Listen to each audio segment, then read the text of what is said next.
दोस्तों, एक समय की बात है। जंगल के पास एक लकड़हारा रहता था। वो जंगल में लकड़ी इकट्ठा करता और पेट भरने के लिए उसे पास के बाजार में बेचा करता था।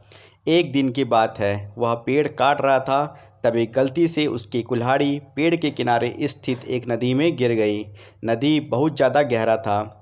उसने अपने कुल्हाड़ी को खोजने का बहुत प्रयत्न किया, लेकिन उसे वो वहाँ नहीं मिली। अब उसे लगा कि उसकी कुल्हाड़ी खो गई है। वहीं दुखी होकर वह नदी के किनारे बैठकर रोने लगा।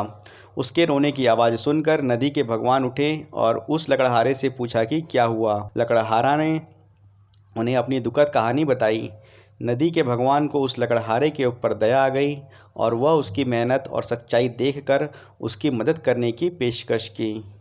वो नदी में गायब हो गए और एक सोने की कुल्हाड़ी लेकर प्रकट हुए, लेकिन लकड़हारे ने कहा कि यह उसका नहीं है।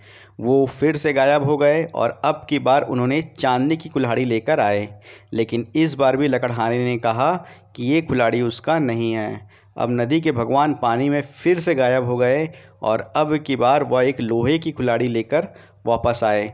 लोहे का कुल्हाड़ी देखकर लकड़हारा मुस्कुराया और कहा कि यह उसकी कुल्हाड़ी है। नदी के भगवान ने लकड़हारे की ईमानदारी से प्रभावित होकर उसे सोने और चांदी की दोनों कुल्हाड़ियाँ भेंट कर दी। दोस्तों, इस कहानी से हमें यह शिक्षा मिलती है कि हमें हमेशा ईमानदारी के साथ जीवन जीना चाहिए।